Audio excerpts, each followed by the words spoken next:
Hi hello नमस्कार. मी पायल आपलं नवीन अशा व्हिडिओमध्ये तुमचं मनापासून स्वागत करते. कशा आहात तुम्ही? मस्त असाल, मजेत असाल अशी आशा करते. आणि आहे ना, आता खूप थंडी पडली आहे एकदम जोरात. आणि आहे ना, सकाळची सुरुवात माझी थोडीशी उशिरा होते. आणि कडाक्याची थंडी पडल्यामुळे ना सगळ्यांना एवढी थंडी वाजते आणि उठण्याची इच्छा असूनही उठवू वाटत नाही. पाणी थंड सगळं, म्हणजे उठलं तरी कामं करायची म्हटलं तरी आपल्याला पाण्यात हात घालावं असं वाटत नाही. त्यामुळं मग माझी उशिरा उठते, जेणेकरून आजारी पडू नये. नाहीतर आपल्याला रिकवर व्हायला तेवढाच वेळ जातो. आणि मी नाश्त्यामध्ये बनवलं होता आज सँडविच, कारण मुलाला खूप आवडतं. आणि आज मी तुम्हाला एक युनिक रेसिपी देणार आहे, जी माझ्या मम्मीच्या हातची आहे. तिखटाची रेसिपी. आपली भाज्या आपण आहे ना, कधी कधी कितीही मसाले टाकले ना तर ते टेस्टी होत नाहीत, आपल्याला असं हॉटेलसारखी टेस्ट लागत नाही. आणि झणझणीत ज्यांना आवडतं ना त्यांना तर मग तिखटाचं कुठलं खावं आणि कुठलं नाही असं होतं. तर आहे ना, जर नॉनव्हेज प्रेमी असाल किंवा आपल्या साध्या भाज्यामध्ये हे तिखट टाकलं ना तरी पण इतकं टेस्टी होतं. आणि आमच्या मम्मीच्या हातचं तिखट तर आमच्या इथं खूप, म्हणजे नाही का, सगळ्यांनाच खूप आवडतं. आणि भाज्या त्यामुळे इतक्या छान होतात, त्याच्यात तुम्ही दुसरा कुठलाही मसाला नाही टाकला, अक्षरशः धनजिरं पावडर नाही टाकली ना तरी पण भाज्यात फक्त जे मम्मीने बनवलेलं काळं तिखट ते टाकलं तरी पण इतकी छान भाजी होते. तर ती कशी बनवते हे मी तुम्हाला आज व्हिडिओमध्ये दाखवणार आहे, जेणेकरून तुमच्याही भाज्या एकदम छान होतात. आणि तिखट वेगवेगळ्या भागामध्ये वेगवेगळ्या पद्धतीने केलं जातं. तर ही आमची मराठवाड्याची पद्धत आहे. आणि खूप छान पद्धतीचं बनतं, त्यामुळंच मी तुम्हाला आज दाखवणार आहे. कारण असं तिखट आहे ना, मी आत्तापर्यंत दुसरं म्हणजे यूज करून बघितलं पण कुठेच असं मम्मीच्या हातसारखं तिखट मला नाही हे झालं. त्यामुळंच मी तुम्हाला आवर्जून हे करते.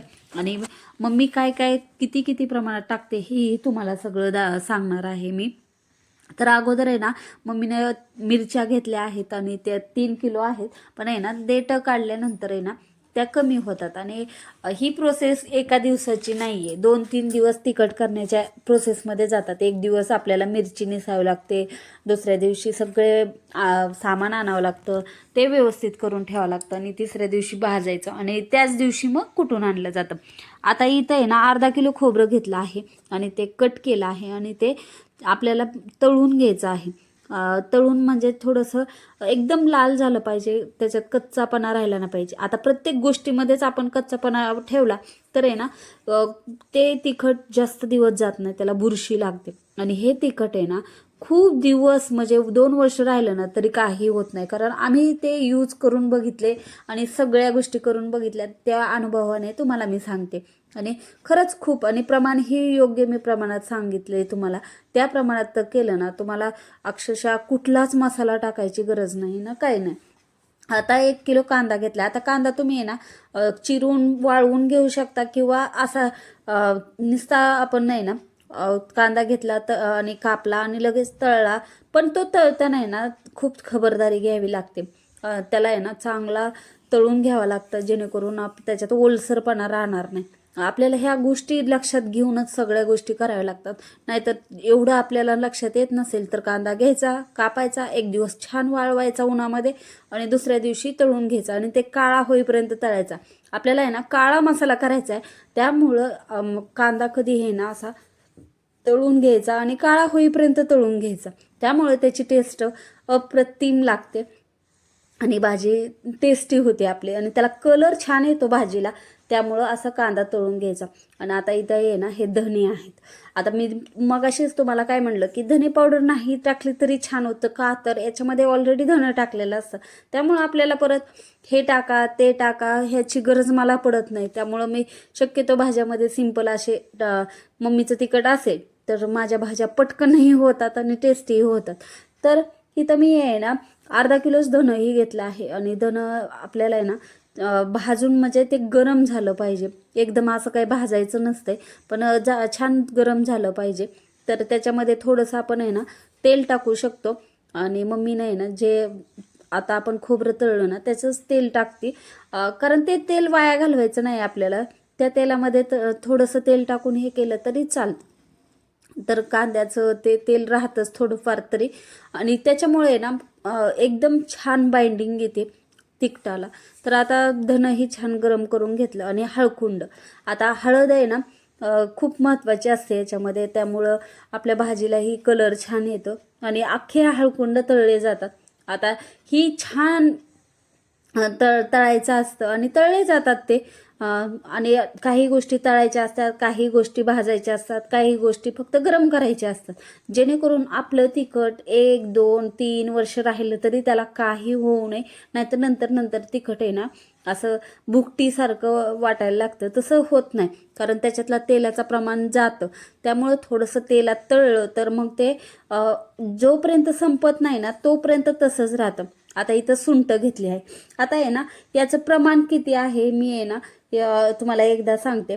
तर मिरची 3 किलो घेतली आहे, खोबरं अर्धा किलो घेतलं आहे, धन अर्धा किलो घेतला आहे, लवंग 100 ग्रॅम घेतली, दालचिनी 100 ग्रॅम घेतली, शहाजिरं 100 ग्रॅम घेतलं, मिरं 100 ग्रॅम घेतले, हळकुंड 125 घेतले, म्हणजे अर्धा पाव घेतले, आणि नागेश्वरी 1 तोळा घेतलाय, जावित्री 25 ग्रॅम घेतली, चक्री फूल 1 तोळा घेतले, इलायची मोठी 1 तोळा घेतली, मोहरी 100 ग्रॅम, जिरं 100 ग्रॅम, खसखस 50 ग्रॅम आणि सुंठ 25 ग्रॅम घेतली आहे, पानपत्र 100 ग्रॅम, दगडी फूल 25 ग्रॅम आणि तेल 1 किलो लागतं याला. तर एवढे ह्याच्यामध्ये इतकं छान. आणि सॉरी, कांदाही राहिला, तर कांदा 1 किलो घेतला आणि तो चिरून घेतलेला आहे. आता बघा सगळं जेवढं जमतंय ना तेवढं तळून घ्यायचं. आता खडे मसाले तेवढे ठेवायचे. आता मम्मीनं तमालपत्रही तळून घेतले आणि आता चुलीवर भाजायचं कारण म्हणजे गॅसवर आपण भाजू शकतो, पण आहे ना खूप हे होतं, म्हणून गावाकडं आहे ना असं चुलीवर भाजलं जातं. आणि जास्त गरम होऊ नये म्हणून मम्मीनं परत खाली काढून घेतलं आणि थोड्या थोड्या तेलातच तळायचं, म्हणजे याचा वास त्याला, त्याचा वास याला होत नाही. त्यामुळं थोडं थोडं तेल टाकूनच सगळ्या गोष्टी तळून घ्यायच्या असतात. तर दालचिनी, तमालपत्र हेही तळून घेतले मम्मीनं. आणि तमालपत्र थोडंसं आपल्याला म्हणजे एकदम असं तळले व्यवस्थित गेलं पाहिजे, कारण ते पानं वाळलेलेच असतात.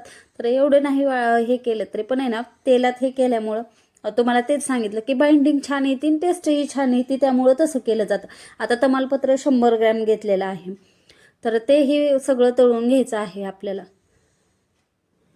आणि हे आहे जावित्री ही आपल्याला त्याच्यामध्ये टाकायची आणि ही 25 ग्रॅम आहे. याच्यामुळे ना टेस्ट खूप छान येते. आपण आहे ना मसाले भातात टाकलं ना तरी पण बघा किती छान येते. आणि मूळ म्हणजे हे काळं तिखट आहे ना, थोडंसं मसाला भातात टाकलं ना तरी पण त्याची टेस्ट इतकी छान येते.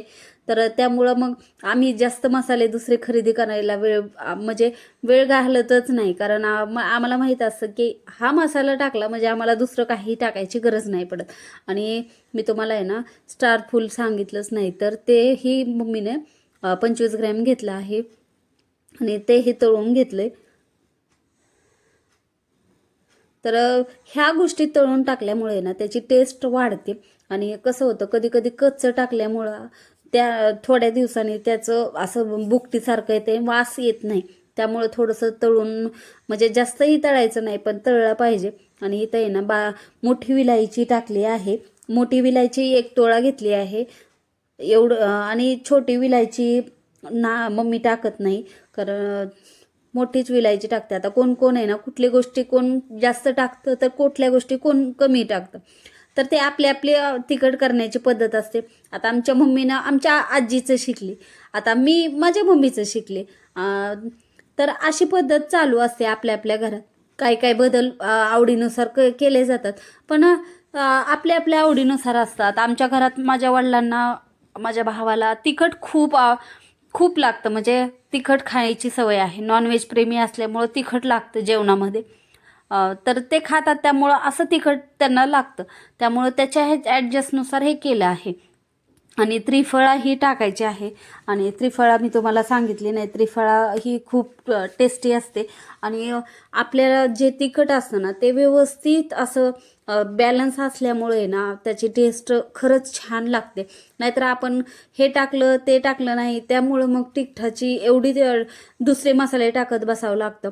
जर असं तिखट बनवलं गेलं असेल ना तर दुसरं काही टाकावं लागत नाही. त्यामुळं ही पद्धत खरंच मला तर खूप आवडते आणि जमलं तर आहे ना मी ही एक दिवस तुम्हाला करून दाखवेल. पण आहे ना इथं मला मम्मी देते तिखट, त्यामुळं मला असं काही करायची वेळ पडत नाही. जेव्हा पडेल ना तेव्हा मी तुम्हाला नक्की दाखवेल. आता तर मम्मीच देते मला तिखट. आणि इथं आहे ना दगडी फूल आहे आणि हे 25 ग्रॅमच आहे आणि तेही थोडंसं तेलात हे करून घेते. आणि ही पद्धत आता कोण भाजून सगळ्या गोष्टी घेतं तर कोण तळून घेतं आणि कोण कोण काय करतं ती मी पुण्यात तर बघितले लाल तिखट तर करून आणतात, आपलं मिरची फक्त कांडून आणतात आणि त्याच्यामध्ये हे सगळे मसाले आपल्या घरीच तळायचे आणि मिक्सरवर फक्त हे करायचं.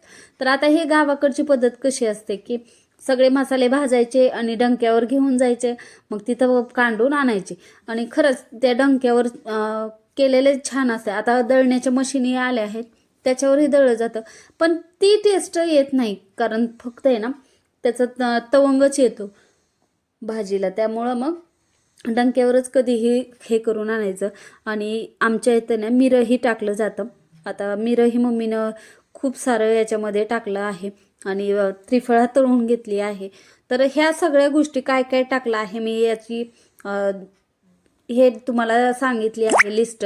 तरी पण आहे ना मी एक लिस्ट शेवटी टाकेल की तुम्हाला जर करायची असेल ना तर त्या लिस्टनुसार तुम्ही केली तर तुमचं तिखट खरंच छान होते. आणि खसखस टाकली आहे. आता खसखस 50 ग्रॅम घेतली आणि खसखस आपल्याला काही जास्त तेलात नाही टाकायची, पण आहे ना व्यवस्थित हे झाली पाहिजे म्हणून थोडीशी ती भाजून घेते. कारण बघा आपण कुठल्याही ह्याच्यात टाकायची म्हणलं तर थोडीशी भाजूनच घेतो ना. आणि त्याच्यातच मोहरी टाकली आहे मम्मीनं आणि ज्या मोहरी आहे ना जास्त तेलात टाकली तर ते तडतडू शकते, म्हणून आहे ना आपल्या खसखसी बरोबरच भाजून घ्यायची आहे. आणि आहे ना एकदम जाळ कमी केला आहे चुलीचा जेणेकरून आहे ना हे सगळं जळू नये, नाहीतर खडे मसाले लवकर जातात. त्यामुळं तेवढी खबरदारी चुलीवर असताना घ्यावी लागते ना. आपण जर गॅसवर बनत असेल तर तेवढी त्याला ही घ्यावीच लागते कारण मसाल्याची शेवट. आणि याच्यात मोहरी टाकली म्हणूनच मी तुम्हाला सांगते की याच्यात नंतर काही गोष्टी नाही टाकल्या ना भाजीला तरी पण जमतात. तिखट आपलं छान असलं पाहिजे. आणि खरंच ह्या भाजी तुम्ही एकदा करून बघा, इतकी भाजी टेस्टी होते. भाजी बघायलाही खूप छान लागते, छान वाटते सॉरी. तर खायला तर काय विशेष नाही आणि तरीही खूप छान येते. आता इथं जिरेही टाकली आहे. तर ज्या गोष्टी तिखटामध्ये असायला पाहिजे त्या सगळ्या गोष्टी ती आवर्जून टाकते आणि व्यवस्थित करते तिखट. त्यामुळंच आमच्या भाज्याही खूप छान होतात. तर ही आमच्या मम्मीची पद्धत आहे आणि माझी पद्धत तर काही मी करतच नाही, त्यामुळे माझी पद्धत असायची विषयच नाही. आणि जे मम्मी करते तसं आता प्रत्येक गोष्टच मुली कशा आईकडनं शिकत असतात, त्यामुळं आम्हालाही ह्याच गोष्टी परत नंतर कराव्या लागणार आहेत. आणि याच्यात आहे ना लवंग मिरं आणि तिखट ज्यांना लागतं ना त्यांनी मिरं जास्त टाकायचं, म्हणजे भाजी आहे ना झणझणीत कोणाला ज्यांना आवडते ना त्यांनी मिरं जास्त टाकायचं आणि ज्यांना भाजी झणझणीत आवडत नाही त्यांनी मिरं थोडं कमी टाकायचं. आता माझ्या वडिलांना मिरं जास्त, आता गावाकडचे आहेत ना तर त्यांना मिरं आवडतं, म्हणजे झणझणीत भाज्या आवडतात. नॉनव्हेज प्रेमींना कोणीही असो, नॉनव्हेज प्रेमी जे आहेत त्यांना झणझणीतच भाज्या लागतात. तर त्यामुळं मिरं जास्त टाकलं गेलं. जर खात नसतील, थोडंसं तिखट खायचं कमी असेल, मसाले कमी खायचे. आणि आता आपण ह्या मसाल्यात एवढे तुम्हाला असं वाटत असेल की खडे मसाले एवढे टाकलेत तर मग तिखट टाकल्यावर आपल्याला एवढं हे होईल, तर तसं होत नाही. आपण भाजीमध्ये तिखट किती टाकतोय त्याच्या प्रमाणावर सगळं ठरतं. ह्याच्यानुसार ठरत नाही की तुम्ही याच्यामध्ये किती मिक्स केले खडे मसाले, याच्यावर नाही. आणि तुम्हाला असं वाटत असेल काही दिवसांनी मसाले खराब होत असेल, वास त्याचा जात असेल, तर तसं काही होत नाही. 2-2 वर्ष राहिलं तिखट तरी पण त्याची टेस्ट काही कमी होत नाही, तरी कमी होत नाही. आणि आहे ना मिरची भाजून घेतली आहे, तर मिरची ही व्यवस्थित अशी गरम करून घ्यायची, भाजायची म्हणजे गरम करायची आणि थोडंसं तेल टाकायचं. तर अशा पद्धतीनं आमची मम्मी करते. जर तुम्हाला काही याच्यामध्ये डाऊट असतील तर ते नक्की कमेंट करून विचारा. आणि मग नंतर डंक्यावर घेऊन जायचं आणि कांडून आणायचं. तर अशा पद्धतीनं आमची मम्मी तिखट बनवते.